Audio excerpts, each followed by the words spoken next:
আজি মনত পৰিছে 40 বছৰ ধৰি আমি যে সংগ্ৰাম কৰিলোঁ তাৰ এটা এটা আমি পাইছোঁ, সফলতা এটা পাইছোঁ।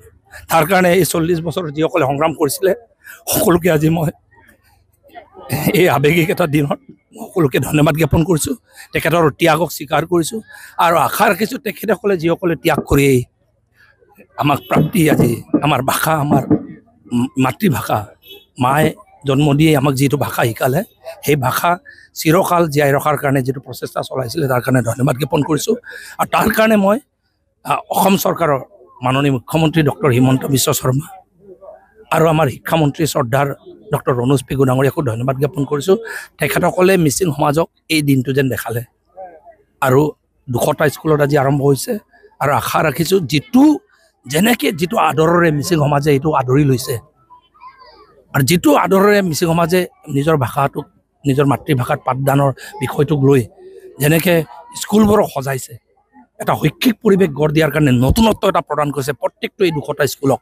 মই ভাবোঁ অসম চৰকাৰক মই আহ্বান জনাইছোঁ 800টাতকৈ যিখিনি 100% মিচিং ছাত্ৰ ছাত্ৰী থকা স্কুল আছে সোনকালে সেইখিনিকো আপোনাৰ মাতৃভাষাৰ মিডিয়াম ইনষ্ট্ৰাকশ্যন হিচাপে ঘোষণা কৰি এই সুযোগটো মিচিং মানুহক দিয়ক যে নিজৰ মাতৃভাষাত আমাৰ চাইণ্টিষ্টে বৈজ্ঞানিকে যিখিনি কৈছে যে নিজৰ মাতৃভাষাত প্ৰাইমেৰী স্তৰত যদি পাঠদান আৰম্ভ কৰে ল'ৰা ছোৱালীয়ে বেছিকৈ ভালকৈ শিকে বুলি এই সুযোগটো দিয়ক আমাৰ ল'ৰা ছোৱালী আগবাঢ়ি যোৱাকৈ।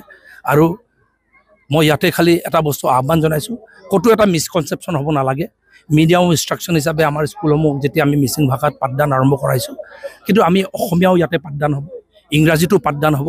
আমাৰ মিচিং অঞ্চলত থকা যুৱক যুৱতীয়ে বিশ্ব জয় কৰিব পৰাকৈ ইংৰাজীও শিকক, অসমত আৰু ভাৰতবৰ্ষত কাম কাজ কৰিব পৰাকৈ নিজৰ প্ৰতিভা দেখাব পৰাকৈ অসমীয়াও ভালকৈ শিকক।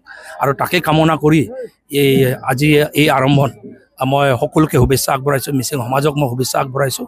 আৰু শেষতে মিচিং সমাজ আমি কৃতজ্ঞ আৰু অসম চৰকাৰ, ভাৰত চৰকাৰলৈকে আমি ধন্যবাদ জ্ঞাপন কৰিছোঁ। প্ৰধানমন্ত্ৰী মাননীয় নৰেন্দ্ৰ মোদী ডাঙৰীয়াক নেশ্যনেল এডুকেশ্যন পলিচি NEP 2020 কৰি এই মাতৃভাষাত পাঠদান কৰিব পৰা আইনগতভাৱে আমাক সুযোগটো দিয়াৰ কাৰণে মই ধন্যবাদ জ্ঞাপন কৰিছোঁ।